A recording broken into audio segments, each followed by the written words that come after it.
अस्सलाम वालेकुम students, welcome to CBEL concept based education learning YouTube channel. मैं हमाद अहमद आपका ट्यूटर। आज के इस लेक्चर में हम बात करेंगे इंटरमीडिएट पार्ट 1 फिजिक्स की। तो स्टूडेंट्स, आपको पता है हम इस साल एनुअल एग्जामिनेशन 2023 के हवाले से आपको पेपर पेयरिंग स्कीम करवा रहे हैं। तो इस स्कीम के रिलेटेड आपको फिजिक्स के चैप्टर नंबर 7 तक कंप्लीटली शॉर्ट आंसर क्वेश्चन आपको गाइड कर दिए गए हैं। आप इन शॉर्ट आंसर क्वेश्चन को काइंडली पहले कीजिएगा। हाँ, इसके अलावा अगर आपको मजीद भी आते हैं तो आप वो भी याद कर लीजिएगा, लेकिन ये शॉर्ट आंसर क्वेश्चन को कभी भी आपने इग्नोर नहीं करना। तो चैनल पे जाएं, जाके विजिट करें। 7 चैप्टर्स तक आपको question, short answer question plus उनका सिंपल वर्ड्स में आंसर प्रोवाइड किया गया है। तो आपको दिए जा चुके हैं, अपलोड कर दिए जा चुके हैं। तो चैनल पर विजिट करें। तो आज की इस वीडियो में हम करेंगे चैप्टर नंबर 8 की एक्सरसाइज के अंदर इंपॉर्टेंट क्वेश्चंस की प्लस उनका सोल्यूशन भी देखेंगे सिंपल वर्ड्स में। तो स्टूडेंट्स, ये वीडियो स्टार्ट करने से पहले आप से ये रिक्वेस्ट है, चैनल को सब्सक्राइब करें, वीडियोस को लाइक करें और इन वीडियोस को ज्यादा से ज्यादा अपने फ्रेंड्स में भी शेयर कीजिएगा ताकि आपके साथ साथ उनका भी बेनिफिट हो। और बेल आइकन को प्रेस कर लें ताकि आपके मतलब की वीडियो हमेशा आप तक पहुंचती रहे। तो चले हम पेज की तरफ मूव ऑन करते हैं और देखते हैं कि चैप्टर नंबर 8 के एक्सरसाइज के क्वेश्चंस कौन कौन से इंपॉर्टेंट है।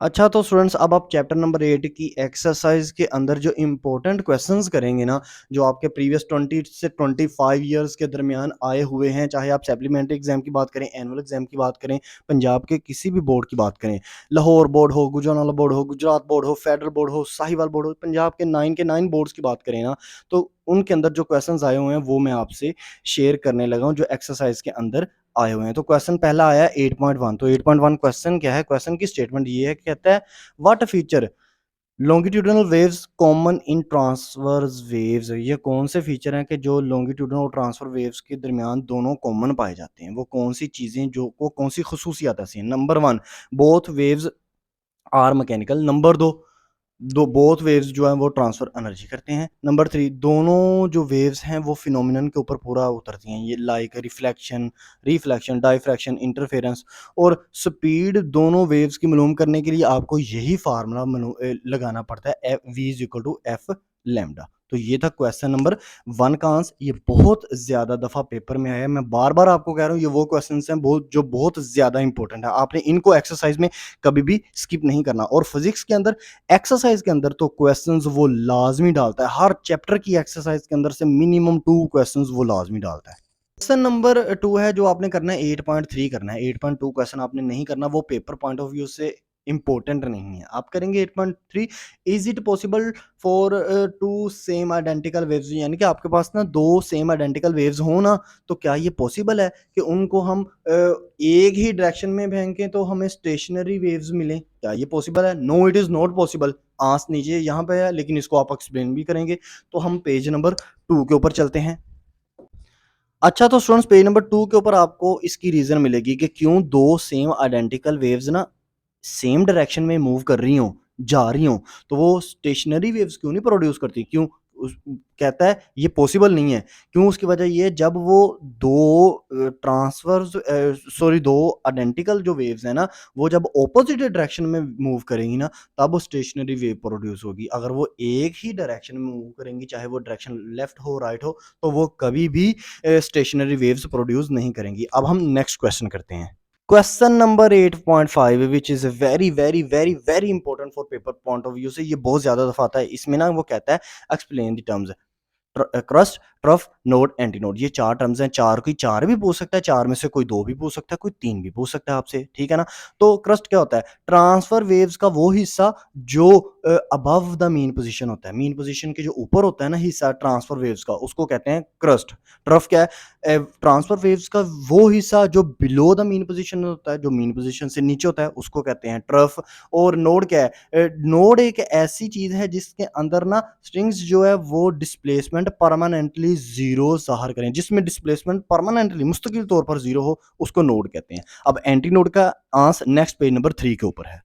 पेज नंबर 3 के ऊपर आपको आंसर मिलेगा एंटी नोड का। तो एंटी नोड का आंसर क्या है? स्टेशनरी वेव का वो पॉइंट ना, वो हिस्सा जहां पर हमेशा डिस्प्लेसमेंट मैक्सिमम रहता है, याद रखिएगा, उसको हम क्या कहते हैं? Anti node. नोड में हमेशा जो आपका है ना डिस्प्लेसमेंट, वो मुस्तकिल तौर पर जीरो रहेगा स्टेशनरी वेव्स के अंदर। तो ये था आपका एंटी नोड का आंसर। अब हम नेक्स्ट क्वेश्चन करते हैं।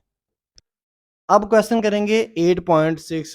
Very very very very important student, ये क्वेश्चन बड़ा टफ लगता है अक्सर स्टूडेंट्स को। देखिएगा, कहता है why sounds travel faster in solid than gases, यानी कि सॉलिड चीज़ों के मुकाबले में गैसेस चीज़ों के मुकाबले में सॉलिड के अंदर साउंड ज़्यादा क्यों ट्रैवल करता है। मैं आपको बताऊं, आप कमरे में बैठे हो, म्यूजिक लगा लीजिएगा, देखिएगा आप थोड़ी सी भी आवाज़ करेंगे ना, बहुत ज़्यादा आपको सुनाई देगी।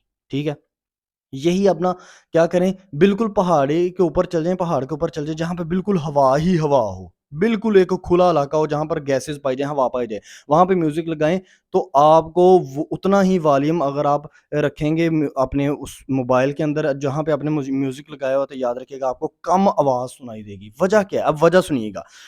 कहता है वजह ये है कि आपको, जैसा कि ये मैंने आंस में देखें फार्मूला बताया हुआ है कि ये फार्मूले की मदद से हम मालूम कर सकते हैं कि सॉलिड में सॉलिड पार्टिकल, सॉलिड चीज़ों के अंदर क्यों साउंड ज़्यादा प्रोड्यूस होता है देन गैसेस, गैस के अंदर। ठीक है ना, अब उसकी वजह ये है, उसकी वजह है क्योंकि सॉलिड के अंदर ना, सॉलिड कहते हैं, सॉलिड इलाका उसे कहते हैं जो वार्म इलाका होता है, वार्म मीन्स जो गर्म एरिया होता है। ठीक है ना, सॉलिड जहाँ पर कमरा होगा, कमरे के अंदर आपको पता है गर्मी मौजूद होगी, तो याद रखिएगा वहाँ पर टेम्परेचर हमेशा क्या होता है, टेम्परेचर हमेशा ज़्यादा होता है। तो जहाँ पर टेम्परेचर ज़्यादा होता है ना, याद रखिएगा वहाँ पे डेंसिटी कम होती है। इसलिए सॉलिड में ना, सॉलिड में जो साउंड है वो ज़्यादा प्रोड्यूस होता है, क्योंकि डेंसिटी का इन्वर्स रिलेशनशिप हमेशा होता है। ठीक है, अब इस क्वेश्चन का जो रिमेनिंग आंसर है वो है नेक्स्ट पेज के ऊपर। आप ऐसे ही लिखेंगे जैसे मैंने लिखा है, बहुत सिंपल वर्ड्स में लिखा है, आप इंशाल्लाह एक दफ़ा पढ़ेंगे ना आपको समझ में आएगी। अब नेक्स्ट पेज के ऊपर लिखा हुआ ये है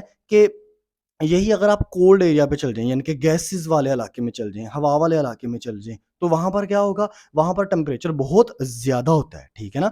और वहाँ पे डेंसिटी क्या होती है, बहुत ज़्यादा कम होती है, तो क्या होगा, तो वहाँ पर आपका जो साउंड है वो इतना ज़्यादा अच्छे से प्रोड्यूस नहीं होगा। तो इस यही वजह है कि जहाँ पर टेम्परेचर ज़्यादा होगा, वहाँ पर डेंसिटी कम होगी, जहाँ पर टेम्परेचर कम होगा लाइक गैसेज़, वहाँ पर डेंसिटी जो है वो ज़्यादा होगी, और जहाँ पर डेंसिटी ज़्यादा होगी, याद रखिएगा वहाँ पर साउंड ज़्यादा प्रोड्यूस नहीं होगा। तो ये क्वेश्चन आपको इस तरह भी आ सकता है कि why sound is travel more warm region than cold region. तो ये भी क्वेश्चन इस तरह आपको दे सकता है। अब नेक्स्ट पेज के ऊपर चलते हैं और नेक्स्ट क्वेश्चन करते हैं।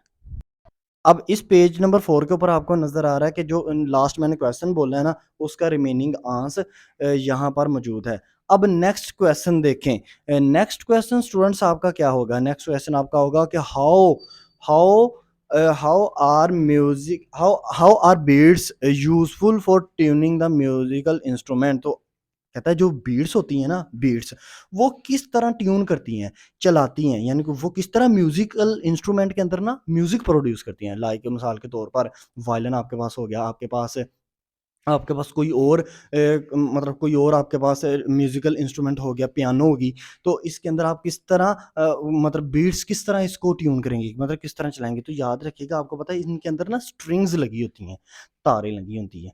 तो जैसे ही तारें वगैरह लगी होती हैं ना, तो उन तारों को आप टाइट करेंगे, कभी खींचेंगे फिंगर से, ठीक है ना? और या कभी उसको लूज़ करेंगे, तो याद रखिएगा वो उन तारों के अंदर एक साउंड प्रोड्यूस होगा। जैसे साउंड प्रोड्यूस होगा तो आप उन तारों में देखेंगे थरथराहट सी प्रोड्यूस होती है, जिसको बीट कहते हैं, ठीक है ना? तो जैसे ही थरथराहट यानी कि बीट प्रोड्यूस होगी, तो म्यूज़िकल इंस्ट्रूमेंट जो है ना, वो चलना शुरू हो जाएगा, वो साउंड प्रोड्यूस करेगा, वो आवाज़ देगा। तो ये इस क्वेश्चन का आंसर, ये क्वेश्चन बहुत ज़्यादा इंपॉर्टेंट है, बहुत ज़्यादा ये क्वेश्चन इंपॉर्टेंट है।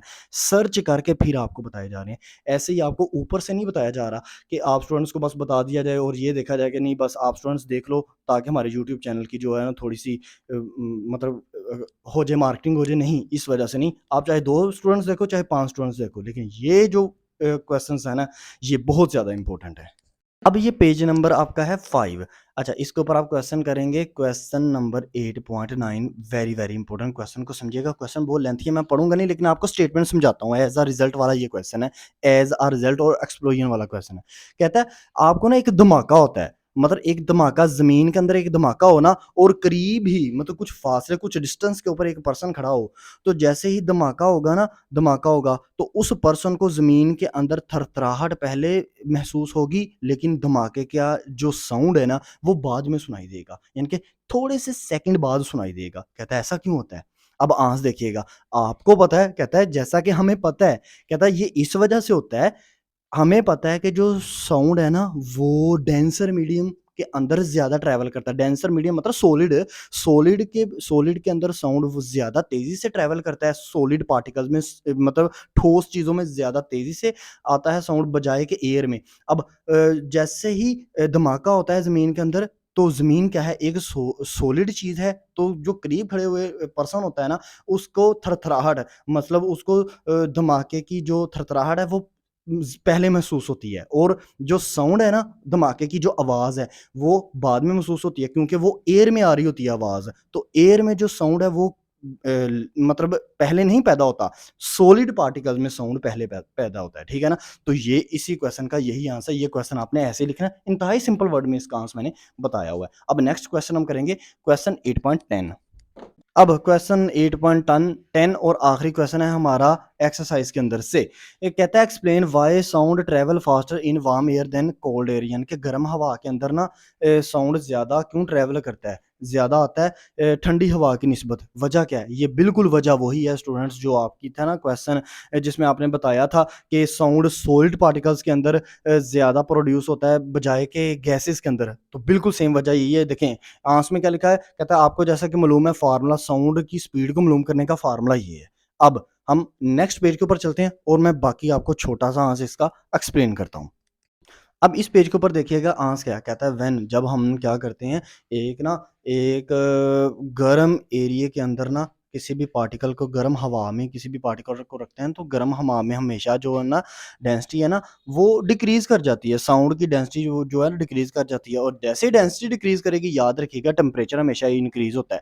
आपको भी पता है गर्म गर्म हवा के अंदर टेम्परेचर ज्यादा होता है, इसलिए तो गर्मी ज्यादा लगती है ना। तो जैसे ही टेम्परेचर इंक्रीज करता है ना डेंसिटी खुद ब खुद डिक्रीज कर जाती है। वजह क्या होती है? वजह ये होती है क्योंकि इन दोनों के दरमियान इनवर्स का रिलेशनशिप होता है, एक चीज बढ़ेगी तो दूसरी कम होगी। तो कोल्ड एयर में क्या होगा, कोल्ड एयर में डेंसिटी ज्यादा होती है, क्यों? क्योंकि कोल्ड एयर में टेम्परेचर बहुत कम होता है, यानी कि माइनस में चले जाता है। देखें जहां पर ठंडी हवा के अंदर आपका जो टेम्परेचर होता है वो माइनस में चले जाता है, वहां पे डेंसिटी ज्यादा होगी, तो क्या होगा, साउंड हमेशा गर्म हवा में ज्यादा प्रोड्यूस होगा क्योंकि डेंसिटी वहां पे कम होती है। तो यही था इस क्वेश्चन का आंसर। तो ये इंपॉर्टेंट क्वेश्चन थे, पंजाब के किसी भी बोर्ड से आप बिलोंग करते हैं ना, चाहे लाहौर बोर्ड, गुजरात बोर्ड, गुजरात, साहिवाल, सरगोदा, आप फेडरल बोर्ड से बिलोंग करते हो, तो इन क्वेश्चन को आपने स्किप नहीं करना।